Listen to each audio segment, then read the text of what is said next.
Yo, what's up guys, and welcome to InfernoKun. So in honor of Batman coming out physically in stores, Telltale went ahead and released some screenshots of episode 2, Children of Arkham. So go ahead and look at these screenshots and go ahead and see what we can draw from these screenshots until episode 2 comes out, which of course is exactly in 1 week on September 20th. So go ahead and look at the screenshots now. We'll pull them up. The first one is titled Bar Fight. So here we can see we have both Bruce Wayne and Selina Kyle standing and fighting these people. One guy's on the floor just holding his face because of the beating he just got, and one guy is over there behind Bruce. And then we had this dude with a knife and various tattoos on his arm. But this bar actually reminds me of Wolf Among Us when we had the bar fight with Grendel. Definitely reminds me of that quite a lot. Looks kind of similar and definitely a nice little touch for, you know, a DC game and also the other DC game, Wolf Among Us, and Batman just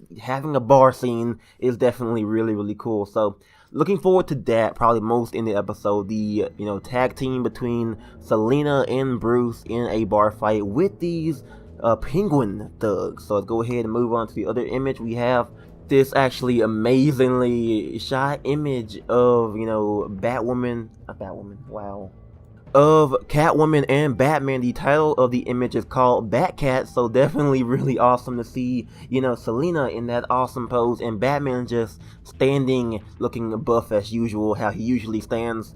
Definitely a really awesome image to capture both Bruce Wayne, or, you know, Batman and Catwoman in the same frame. Definitely looking really good. I'm loving this, looking pretty awesome. So I'll go ahead and move on to the next image we have, basically of, oh yeah, I noticed in the other image where you can see very closely, I didn't see it till like we went to the other image, but if you look closely at Batman's eye, you can see that his mask is actually broken, where his eye is, you know, showing only one eye, you know, glowing. So something could have happened there, which is probably in the next image we go to. If I can resize it, reimage, and then we have basically Batman getting, you know, choked by whatever this is. Reminds me of Solomon Grundy, but a more, you know, slim version of him. Not really sure who this could actually be, but he's actually giving a lot of trouble to Batman and seems to be very strong if he's able to choke out Batman with only one arm. But the name of the image is called the Blockbuster, so this could be the Blockbuster. This guy could be Blockbuster, it could be something else, but this is looking pretty awesome. Finally something that can challenge Batman in a hand-to-hand fight. I'm looking forward to that the most because Batman, he's awesome, but he needs a challenge, and that would definitely be really awesome. I wonder if this dude actually gave Batman, you know, a knock in the eye and broke his, you know, eye glowing, whatever. So that's definitely really interesting in terms of a villain who could be a different challenge for Batman. That's definitely really cool. So let's go ahead and move on to the fourth image. We have 6 of them, by the way, which is called Chill. It came to me that, you know, this thing called Chill, there's a mugger here. I mean, this could be Joe Chill, the guy who murdered Batman's parents, because if you know, like in the slide for episode 2, it shows Bruce Wayne as a child. So there could be a little scene where you're playing as, you know, little Bruce Wayne and experiencing the death of Thomas and Martha Wayne. This guy could be Joe Chill, from what I can see. You know, of course, you know, guy with a gun, mugger, and looks like a mugger for, you know, example. Not trying to discriminate against, you know, people who look like muggers, but, you know, he has that whole mugger vibe. So that's probably Joe Chill from what I can see. Probably, not exactly sure, but it kind of, you know, they're kind of like in the alleyway from what I can see, and it definitely could be a little flashback to the death of Thomas and Martha Wayne, and of course you being probably little Bruce Wayne at that moment. Definitely interested to see that. Kind of, I mean, we've seen Thomas and Martha Wayne die so many times in so many medias of Batman, so, you know, we'll see what they will do differently to make it, you know, a interesting scene to watch again. So let's go ahead and move on to the next image we have, which is titled Penguin Hostage. So we have basically this guy with a penguin mask on holding a pistol to Vicky Vale's head.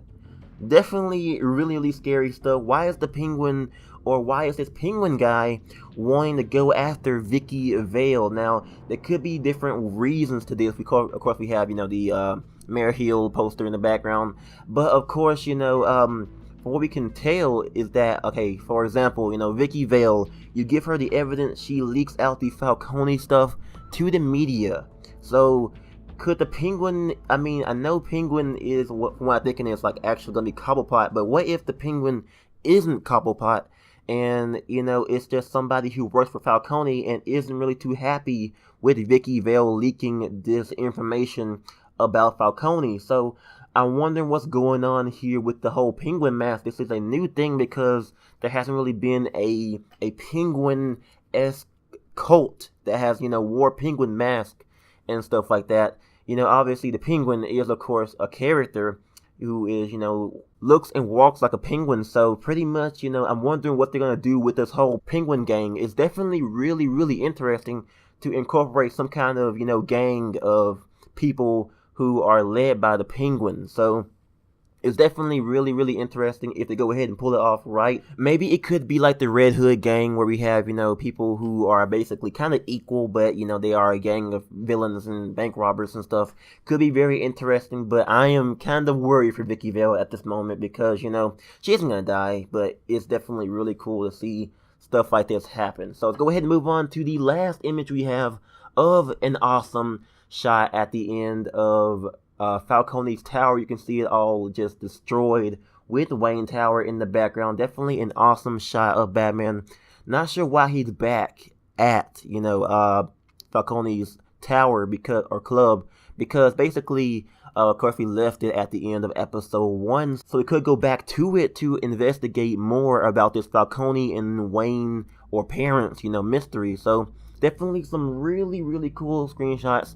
It's coming out to consoles, or at least, to PS3 and Xbox 360, I think today, but the physical copies are out as well. So definitely really awesome stuff here. So these were some pretty good, screenshots. I'm definitely really excited now because, we have the bar scene and then the whole Blockbuster thing with the big dude, and then we have the Vicky Vale thing, and then we have Joe Chill probably right there, and the awesome shot of Catwoman. Definitely an awesome shot of this. I'm saying Batwoman a lot. I've been kind of looking through comics, but anyways, yeah, thank you guys for watching. If you guys did enjoy, go ahead and leave me a thumbs up and subscribe for more Batman greatness. Definitely some awesome screenshots, probably the best so far in episode 2, the best I've seen of Telltale Game, probably, because these have been some very interesting screenshots from what I can see here. So probably like episode 2 Batman, one of my top favorite screenshots for any Telltale game. Probably not top, but it's somewhere near there. So thank you guys for watching once again, and I'll catch you guys next time on Batman.